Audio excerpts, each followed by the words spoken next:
Welcome, everyone, to What's Working, brought to you by Regions. I'm Cam Marston, and this show is one of the Tuesday-Thursday episodes that is designed to keep you up to date on small business trends in the time of COVID. And one of the focuses of the show is to keep us pushing forward, focused on opportunity. The unemployment numbers continue to skyrocket. I had somebody tell me today that there is the potential that in a month or two, something like that, half the world's population could be out of work. As I say that, my chest tightens and I hyperventilate a little bit, thinking this can't be good for anybody. And today's show is going to put some of my favorite people on it. And I tell you today, folks, I'm here to be as much of a listener and a learner as I am a host. I had proposed the most beautiful idea to a financial services client of mine based in San Francisco. And we recorded some pilot episodes of this thing, and I sent it out to them, and I allowed myself to get kind of run away with the idea. It was rolling in my head, and I could see where this thing was go. And it was going to be some cash flow for me, who has been without cash flow for quite a while. And I was just loving this idea. And last night, got the email from him. Cam, we love the idea, but we're taking it internal. Maybe we'll be in touch sometime down the road. And after I got up off the ground and there was a pool of tears under me and realized that I had put too much faith in this idea and allowed myself to get, addicted to it, it's time to get up and to dust myself off and to keep going. And that's where I am today. And those are the people that I'm going to have on the show today. And it wasn't scheduled because of this. However, circumstance works out very well. We'll first have Sid Sexton when we come back from the first break. Sid is a very innovative guy in the terms of workforce development. I interviewed him on the 6 p.m. show maybe a year or so ago, and he said some things that made me realize Sid really gets it at a level that most people don't. And I reached out to him about a week ago and said, are you doing anything different now in the time of COVID with employees? And he said, yes, we have. He gave me a quick list, and we're going to go through that list on the phone here in a little bit. Sid will be followed by one of my favorite and most innovative thinkers named David Zock. David's calling in from Milwaukee. And what does Mobile, Alabama have in common with Milwaukee? Not much. But David is a really brilliant, innovative thinker. He sells his ideas at conferences. He's going to teach us the difference, remind us of the difference between fads, trends, and principles. We can get caught up in fads, but it's the principles that our clients look for. And David's going to walk it through that. And I'm going to sit here with a pen and paper taking notes because I think I got sidetracked in my proposal to my financial services client, which may have upended me. I want to remind everybody that Patty Vanderpool, who was on Tuesday, has left us a wonderful piece of information about COVID and the workplace. And you can get that off the text service, which I'll give you in a moment, as well as Bill Kleinschrodt. He was one of Tuesday's guests as well, talking about the number of businesses that are coming up for sale due to COVID, as well as the number of business buyers that are out there in the marketplace due to COVID. They've had a lot of time to sit around and think about their future, and some are selling as a result, and some are buying as a result. And you can get a list of the businesses for sale on Bill's website, which you'll get in the text service if you so choose to go back and take a look. Finally, today, we're going to have Marquis Forge. Marquis is going to be our inspirational guy, and I've asked him to kind of remind us of the number of loan applications he made to banks in order to get his company, 1186 Water, up to speed, and the number of times he was rejected by those banks. And then today, the number of cases of water he's selling in Houston, in Louisiana, through Rouse's, all over the Southeast, all over the state of Alabama. He is the story that I need the most right now. Reminding you that 11:52 will wrap up with the best ideas I heard in the show today. And if you want a copy of these items that I've listed, as well as David Zock's website and more information on him, you're going to like him. Text "What's Working," no apostrophes, no spaces, to 44222, and you'll get all this stuff. I'm a student today as well as a host, folks. I got kicked in the teeth last night. It's time to go back to work. You're listening to What's Working. I'm Cam Marston. What's Working is brought to you by Regions. We'll be right back.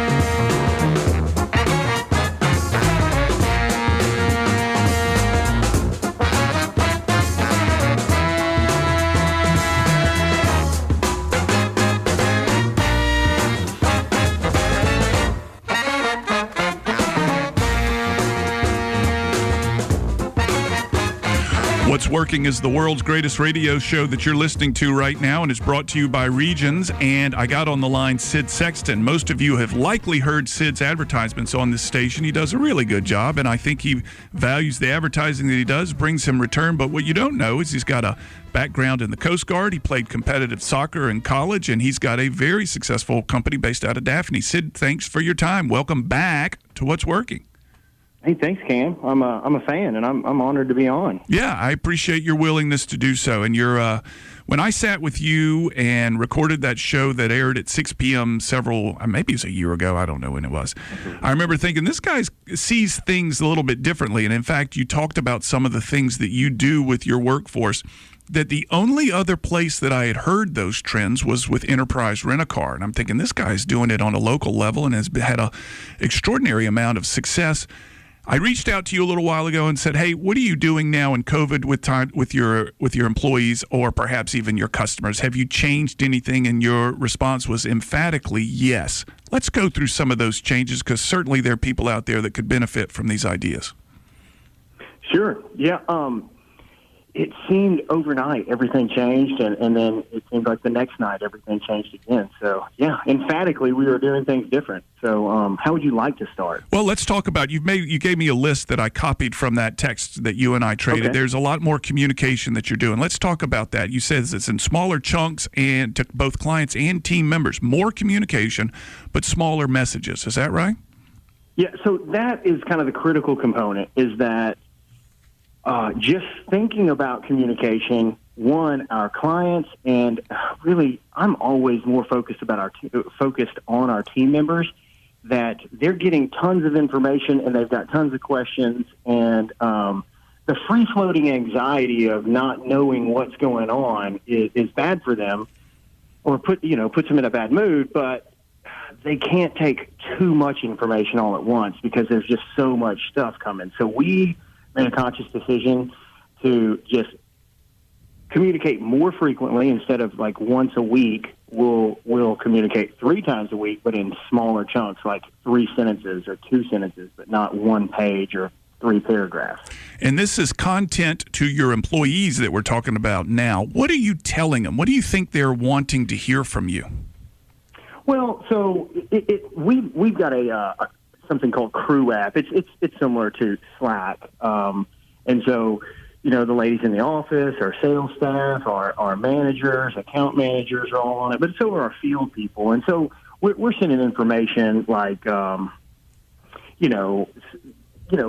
safety information like social distancing and any sort of policy change as we were moving through COVID-19 and as the government sort of laid out different guidelines, we were communicating through that. But then we were also, one of the critical things that we're doing every Friday is just Good News Friday. Yeah, tell me more about that. Highlighting a crew that had done something really well, highlighting customer communication back to us. People will send in letters and really good kudos, and we'll highlight those people and put them in there. Or one of our managers is putting an offer in on a house, and it got accepted, and they're going to be moving in soon. Another one, another wife is,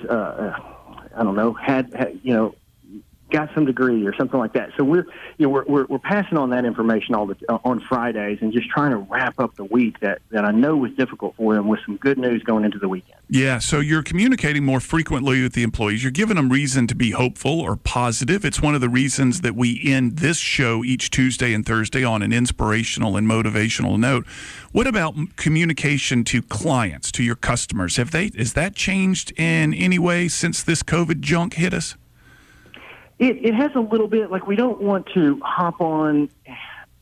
I'm not a big policy kind of guy, so and I don't know about you, but I've got an email almost every day from the boot company that I bought some boots from 9 years ago about their COVID-19 policy. So I'm kind of conscious about that. So we try to just keep the information to, hey, everyone has a question about window trim azaleas. Okay, well, now most of your encore azaleas are done blooming, and it's time to trim those up. Or it's been awfully dry. I don't know if you've noticed this, but you really should be running your irrigation 3 days a week at 30 minutes for rotors, 10 minutes for spray. So we're trying to get that information out But smaller chunks where we normally would have like a 3 or 4 minute video, we're trying to compress it down to 1 minute and just keep it, bite size.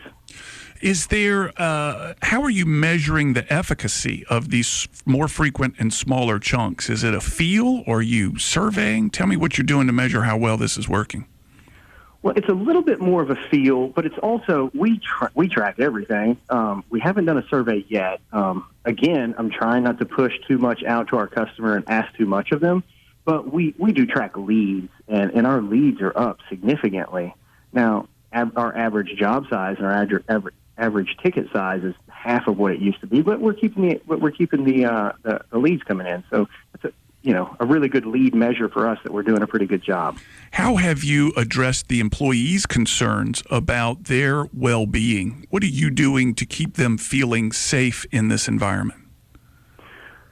So, man, we are a pretty meeting-driven organization, and we're not able to do that so much anymore, but we are having we're having more communication through that crew app.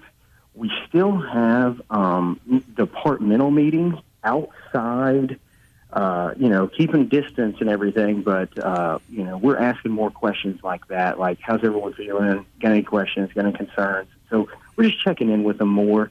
I don't know that would be even a question 3 months ago, but they certainly are in our departmental meetings now. Yeah, I think just being more aware of it too, just being more conscious of checking in with those guys and making sure that the door is open, relatively speaking, or virtually open. One of the guests that we had on Tuesday was talking about a growing fear of employees in returning to work and fearing coming back to work, for fear that the work won't be there, that they'll get there and get started and be laid off, that there may be an illness loose in the workplace, that somebody who may have had the illness will be working alongside of them and they'll be kind of nervous about being around them. Is this anything that you've heard from your team? It really isn't anything that I've run into. It's nothing I've heard. We're typically outside and we're typically spread out. So I just haven't heard that, no. Yeah. What about, you made this note to me, training on customer service. In our world, people are home more and are more nervous, frustrated, and you don't want that frustration to leak out onto your own people. Talk to me about that. Yeah, so that's probably one of the repeating bits of information that we communicate over and over, at least once a week, is that our customer now, more so than ever, is home. They're nervous about the way the world is turning, and they're kind of holed up at home, and they're looking at our work or looking at their landscape, and they're going to be frustrated with it, and the frustration is going to probably leak out to us, and we just need to take that in stride. It's not a personal affront on us as human beings or our work in general. It's just our customer is probably frustrated. So make sure you go into that conversation with that mindset that it's not about you. It's really about the situation. Yeah. And just serve them, serve them well. Do what we can to make them happy and put their mind at ease. That's really what we're there for. Talk to me about what you're doing with your frontline staff. I see a note here that you and I shared. You're given 1 day off early each week. Yeah, so we've got a frontline staff, or a front office staff of 3 ladies that do a fantastic job. But they're getting a little burnt out with, we've got a couple of spaces in the back, and so when they need, their children are here and they're trying to do their online learning, or distance learning, and then they're taking lots of phone calls, lots of leads, which is good, but also lots of complaints. Again, people are at home and seeing things. And so just to avoid them being burnt out, we just made a policy, or a policy that, hey, you guys rotate, or you ladies rotate and take 1 day a week off early, just to give yourself some mental health breaks. And that's been, I can't imagine that has been received other than very, very well. It's been received very, very well, yeah. Yeah. This was a good move. I'm curious, Sid, we've all gone through changes in our work environment. I certainly have. I'm communicating with my clients a little bit differently. What of these changes do you think that you're going through that are going to remain after, quote unquote, things get back to normal, which I'm tired of saying, quote unquote, things get back to normal, but that's the only, quote unquote, way to do it. What are things going to be like when things get back to normal for you guys? What are you going to keep? So, I think that that communication tool through Crew, like I said, pretty much like Slack, is it has caught hold and people are utilizing it more often. So I think that is going to allow us to communicate more often and better with our team. Yeah. With our clients, we're not doing this with every client. We haven't seen it a whole lot, but it's picking up momentum. But diagnosing problems by FaceTiming with a client. Someone calls in and they've got an issue with their lawn. Okay, well, let's set up a FaceTime or a GoToMeeting or a Zoom, whatever they're comfortable with. And we'll take a look at your yard with you right there. Oh, okay, that looks like you got brown patch. I'll put the service call in and we'll be out tomorrow. It's real efficient. I think it's pretty good customer service. I think that's going to stick around. We can solve some problems pretty quick and easy by doing those things. I think customers are getting a lot more comfortable in just sending photos to us and saying, "Hey, here's a photo of what this looks like. Can you give me a solution for that?" Yeah. So I think technology-wise, that's going to work or going to stick around. What about you as a business owner? And I think I remember seeing your business. You began Sexton Lawn and Landscape in 2004. Is that right? 2004. Yeah. So you've been in it for a while now, 16 years, and this is the first type of thing you've ever experienced like this. Like, heck, it's the first type of thing any of us have experienced like this. What are your takeaways as a business owner as you go through this? It might still be too soon to look back, but what do you think you personally are going to take away from this? I don't know. That's a great question. Other than, I think what it's really driving home to me is the importance of having a really good foundation in your business, having some savings and a contingency plan already laid out, and then having a really good team and communication and some systems in place already. I think stuff like this, I am not, and my leaders are not experiencing a whole lot of pushback or kickback. And I think that's because we spend a lot of time and a lot of effort building trust with our team and with our clients. So, they just trust we're going to do, the right thing, and they trust we're going to be safe, our people, and I think our customers do. That's the kind of the overall theme that's coming to me as we're moving through this. But I don't know when we get on the other side of it, maybe there's something else to learn from it as well. There's always something to learn, obviously. I'm curious if you have kind of I would call them a board of advisors, a board of peer business owners that you network with or visit with on a regular basis, perhaps in the same profession or industry, perhaps outside, that you're sharing ideas with, that you're kind of commiserating with as this goes along, that's giving you comfort as well as thought. It sure is easier to go through things like this when you're in a group versus all alone. Do you have something like that? I have for years, really. I've got a peer group of other business owners in non-competing markets that I have. Some of them are my best friends. I talk to a few of them just about every day, if not every other day. I also have a couple of other just business owners in the area that I talk to a good bit as well. And then we've got, email chains and text chains, and we're passing information all the time. It certainly is good to have comfort in bouncing ideas off of others. Yeah. I know you're a very fit guy. How much is your exercise keeping your brain in shape? Man, we have some fun going back and forth on that, don't we? I get Sean riled up every once in a while too. I don't know. It sure helps. It sure helps blow off some steam because there for a little while it was getting a little bit overwhelming trying to feel like I needed to have all the answers, and then you go burn it out for 60 or 90 minutes, and I felt much better afterwards. Yeah. I think it's good for my mental health. I need to be moving, and I need to blow off steam on a pretty regular basis, I think. Yeah. I miss it. I miss it. That's one of the things that I can't wait to get back to the most. And I know I could do it on my own, and I could go to my garage and do 1,000 push-ups and all that kind of stuff, but I miss the group of people and the location that I went to in order to do it, and I can't wait for that to come back. I think it'll help my own mental stability when that's time. Folks, Sid Sexton runs Sexton Lawn and Landscaping in Daphne, and he's, as I said, I interviewed him about a year ago, and I realized he was doing some very innovative things with his workforce. And Sid, it's good to keep in touch with you. I know we'll be back in touch to hear what's going on. Thank you for your time.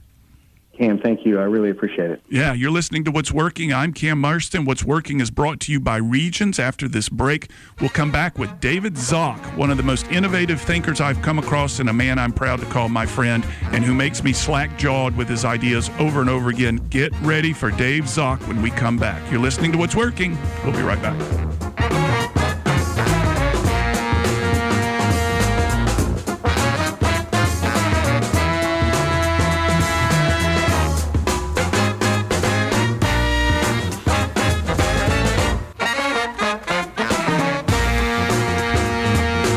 Well, I hope I haven't built up the content of David Zock too much, and he knows he's on the needle for delivering some remarkable content. I've known him. I met him in Pittsburgh. I don't know if you remember this, David, when we were both giving a presentation. We've been great friends ever since. David, thank you for your time. Welcome to What's Working, and welcome to your first exposure to people in Mobile, Alabama.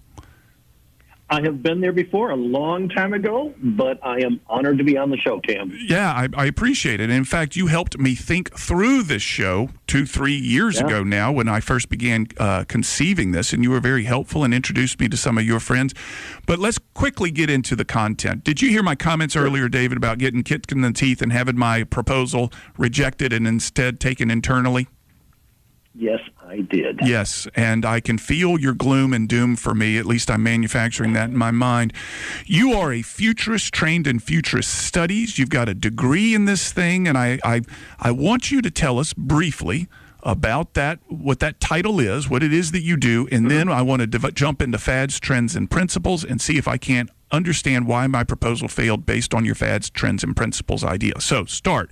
Tell us about future studies. So I have a degree, a master's degree from the University of Houston in futures research, studies of the future, whatever you want to call it. And it's a real degree from a real university. It's not made up. And the key thing that anybody needs to understand is this is not about predicting the future. I cannot tell you what's going to happen.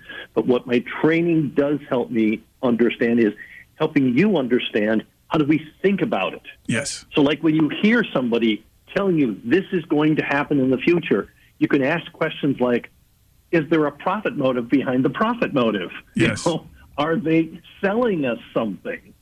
Are they trying to gain something through our gullibility and our desire to find what works?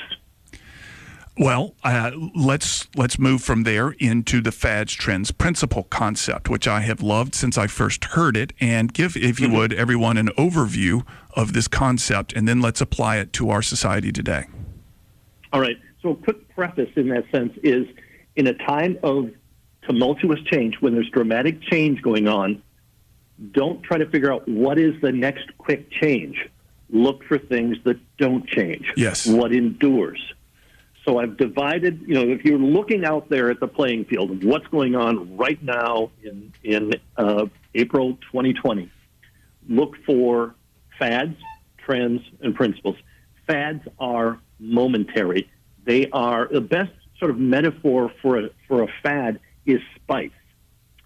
It adds to life. It adds to a certain delight.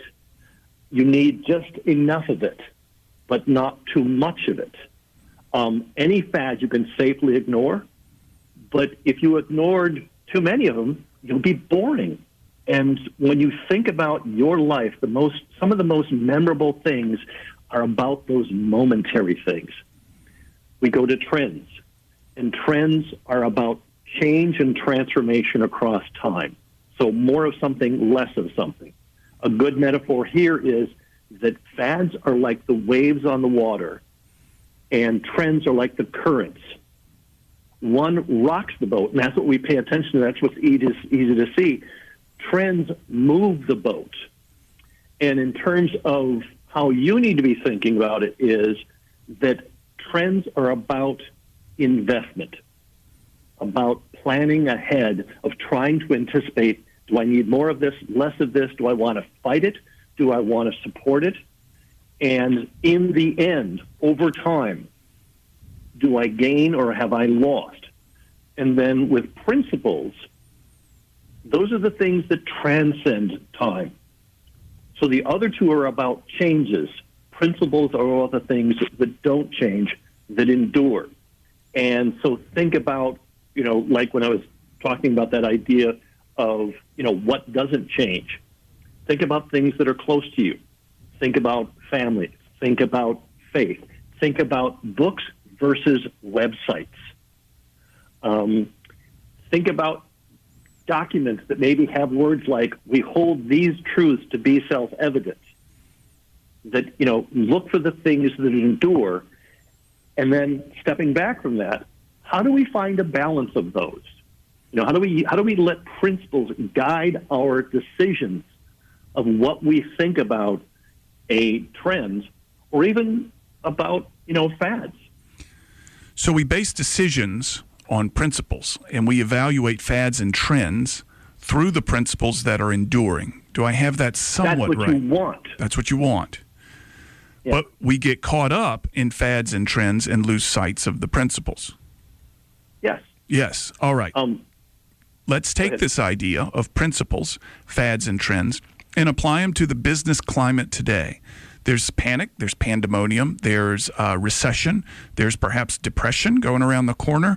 How should my listeners think about fads, trends, and principles when it comes to their business right now? All right. Be very cautious about short-term responses. We got seduced into the moment. We were sold very short-term, fads or fads that were called trends. Example. And what it's just that the notion of we never call a fad faddy. We call it trendy. Uh-huh. So one of the things about fads is they will pose as trends. It's color fashions. It's anything that is sold to you rather than you necessarily buying it in the sense of, I need this. Fads are about wants. And quite often there's a level of seduction going on to say, try to convince you how much this is going to be part of the future. And you always got to do some sort of long-term gut check. Yeah. Yeah. So my small business owners being careful of fads and instead going back to the principles that they know will be unchanging. Now, based on this concept, what do you, and this is such a broad question, Dave, it's not even fair, but what do you expect to happen? I mean, you've just said a futurist doesn't predict the future, yet I'm asking you to answer the question, what do you expect to happen based on your studies? Well, I think in some ways we will recognize that we did get seduced. We had talked earlier about this notion of, we moved all of our factories to China to, number one, outsource our pollution, and number two, outsource our labor issues. We basically got taken in by the cheap. And so right now there's lots of talk about how globalization has failed. I don't think it's failed. I just think we were not truly cognizant of what it means to be truly global. And we concentrated everything over in China when, in fact, it needs to be more distributed. We will be, I think, much more strategic about what needs to be close at hand. What do we need to have some kind of control over? But I think ultimately we will see the dispersion of globalization, where factories are going to go all over the world. And then when we start getting into with manufacturing, things like 3D manufacturing, that kind of a thing, the ultimate location of a factory for manufactured things is not China or India or Vietnam. It's close by you because it's far more expensive to ship finished goods than it is to ship raw materials.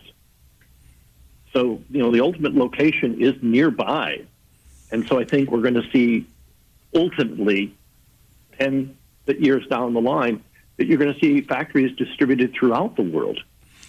So the small business owners listening to this, large business owners, if they are, our members, are thinking, you know what, we've been seduced by thinking that it's better to have this stuff manufactured overseas, whereas we're now seeing and feeling this pain. We need to begin thinking about pulling it in, making it nearby due to the many. I've never considered the outsourcing of pollution before, but so we're going to start pulling this in closer.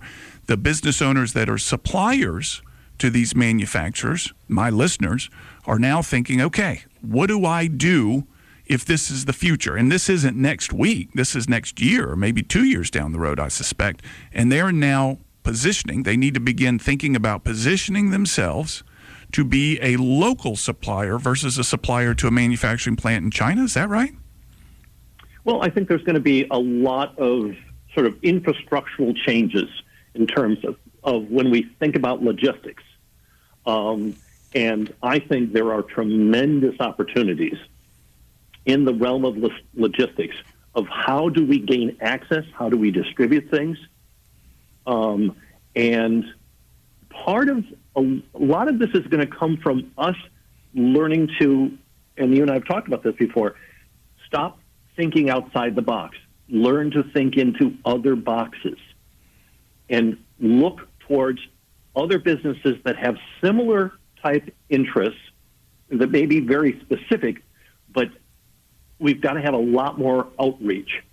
When there's lots of changes, disruptive changes, you're less likely to learn from people that are like you and more likely to learn from people who have something different from you. And that's just, in a time of crisis, that's one of the marvelous things that comes through for us is we make unexpected connections. I had a conversation with a buddy of mine who went to a convention, was kind of had his head down, went into the wrong convention room and sat down, heard the wrong speaker. He was not supposed to be there, but he said he learned more in that conference because he went to the wrong room and no one stopped him, because he is listening to somebody talk outside of his own expertise, and they taught him so much that he could apply to his expertise, similar to what you're saying. But that's a wonderful story. And what your friend did is there was an element of humility that said, I can learn from others, that the complete answer lies outside of my normal perspectives. Yes. I mean, we kind of ebb and flow with that. We do have to pull in, we have to close our minds in order to get action done. But in order to understand what really needs to be done, you got to take those blinders that we all have, just tweak them out a little bit. Wealth comes from connecting things. And it particularly comes from things that we didn't think were connectable. So, what are the people, things, and ideas out there that maybe you have a little bit of familiarity with, but you need to, branch out? David Zock, folks. Zock, we got to go to a break, and I'm going to tell people how to find more of your content. David Zock's content can be found on YouTube, and you can get that YouTube address if you text What's Working to 44222. David Zock is a thinker, and it'll make you uncomfortable, and I love it. David, thank you for your time, my friend. We'll have you back. Thanks, Dan. All right. Great. Bye. We'll be right back.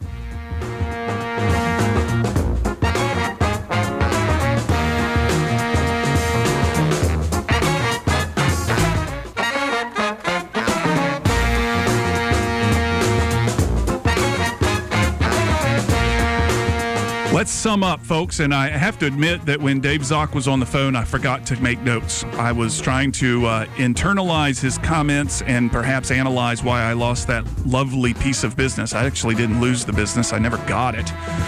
Try not to be bitter. Try not to be bitter.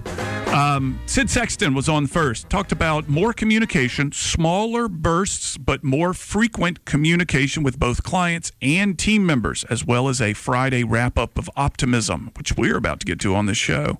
Also, focus on basic information, smaller chunks. Videos, he said. I didn't know they were doing videos of 60 seconds or less. So more frequent, smaller, gives more confidence, more connection with both the employees as well as his customers with his landscape business. David Zock, local factories. We're going to see manufacturing move around. And I had not thought about outsourcing pollution before, but that's kind of what we've been doing. That was interesting. That's kind of typical of the things that I get from David. And new thinking around logistics and how things move around and our ability around 3D printing. He mentioned that and how it's going to change so many different things. Like I said, I didn't write as many notes as I wish I would have, but I will be going back. And he also said to me, by the way, I'm going to send you, Cam, a list of 4 books that you need to read that'll help you think differently. And I will put those 4 books on the text service as well. Now, on the line right now is a man who I can't get enough of. This is Marquis Forge. Marquis and his company, 1186 Waters, have been some of the most popular programs that we've done, as well as the most satisfying personally. Marquis, it's delightful to have you back on the show. Welcome. The honor is all mine, and I just can't tell you thank you enough for having us as a guest again. Or the privilege is above and beyond reproach. Well, your story is one that captured all of us that were a part of this show, as well as so many listeners. Was proud to be affiliated with you afterwards. I was introduced to you by the good folks at Bud Bush Distributing, and it's been one of the highlights of this short radio career of mine. But I don't know if you heard my opening comments, Marquis. I went out and I had a proposal to a client that was going to get me back into a little bit of cash flow, and they decided to decline that proposal, and I was just heartbroken. And then I remembered you were coming on the show today, and I want you to tell me, I don't care about all these other people, me, the story of how many loan applications you filled out and how it finally happened. Well, Cam, that is very simple because once God has put you in position like he has, people telling you no is not really no. It's getting you prepared for the next yes. So when you get no in your life, just know you're on the right track. And you just keep going. You keep persevering. You keep pushing. That doesn't mean that you put down your axe. That means while there's no tree to cut, you sharpen your axe. So the next time you get an opportunity, you slay that dragon with one cut, with one hit. You don't go into it with a dull act. So you take that note and you go back and you look over it and you ponder upon it and you study it and see what that you could have done better at. What was my shortcomings? And wherever my shortcomings were, I persevere. And I keep going. And I build myself up to be a better candidate for the next opportunity. I call it sharpening my axe. So I don't put my axe down when someone tells me no. I go back, I get my file, and I sharpen it. I keep sharpening it. So when my next opportunity comes, or maybe even when that opportunity comes back, that opportunity may come back to you. And when it comes back to you, Cam, guess what? You're going to be crisp. You're going to be sharp. You don't have no bitterness. You're not going to have any sense of reluctantness. What you're going to have, you're going to be clean cut because you've been working on yourself. You've been working on yourself. Your self-esteem. You've been working on your business portfolio, your business plan. You've been working on all the hurdles and transitions that may not look as good that has caused that person to say no. So no for you is yes. Suppose someone said yes to you and you wasn't ready, and then you both be a failure. So I congratulate you on your first no. Because now that means that you're going to be better when the next opportunity comes. You're the first person that's congratulated me on this no, Marquis. You're in rare air here. Most people have kind of licked my wounds with me, but you're the first one that's congratulated me. But do tell me, remind me, how many loans did you go for? How many banks did you go to get the loans that began 1186? We were denied 18 times. 18 times. We was denied 18 times. We came across situations where we was laughed at. We came across a situation where we said that no one would buy any water. Oops. 2 days ago, we just sold out 5 million bottles. We shipped out our 5 million bottles. 5 million. After 18 loans declined, you shipped out. I need to hear you say that again, Marquis. I'm just 5 million bottles. Yeah. 5 million bottles have been shipped out of our facility in Otagoville, Alabama. Ultra premium artesian water, 5 million bottles have been shipped out. The water has saturated the Alabama market. We're in Texas. But remember, 18 people told me that I would not be anything. We would not be able to do anything. The only thing we would be able to do is maybe bottle water for someone else. We didn't have any experience. We didn't have anything. Guess what? We are a successful brand, and people know us. We're in 9 Winn-Dixie's in your Mobile area that we just got awarded. Winn-Dixie is a big box national chain store. Guess what? We're in Winn-Dixie in your area, along with Rouse's, Piggly Wiggly. 18 banks told us no. All I need is one yes. And look where we are now. Yeah, so, again, I said, congratulations, Cam. Marquis, I'm so happy to get your congratulations. If I could, if you were within reach, heck, if you were within 10 miles, I'd drive out and hug you right now because I had. Congratulations. Yeah, congratulations. Thank you for and that. Believe me, those same people that tell you no, Cam, God will give you the opportunity that when you do get the opportunity to say yes and be a success, which you already are, you will have the opportunity for them to watch you grow. And you will leave the surrounding area. What I mean, your platform will grow above and beyond that they won't even be able to reach out. And all they can say is this: I wish I had gave them an opportunity. I'll give you a small story right quick. We got 20 seconds. Marquis, we got 20 seconds. 20 seconds. It'll be quick. One of the guys that turned me down, his wife loved the water. And she was like, why didn't you give him a chance? And now he has to drink the water. That's all they household drink. And I said, congratulations again. Marquis Forge is one of the world's greatest people and one of the people I'm proudest to know. His company, 1186 Water. If you see that water, folks, give it a try. I am a firm believer of it. You're listening to What's Working. We're putting together more shows for you guys next week, and I'll be in a better mood by then. Marquis, I can't thank you enough for your friendship. Yes, most thank you very much. More important. All right. We'll be back next week, everybody. Have a good weekend.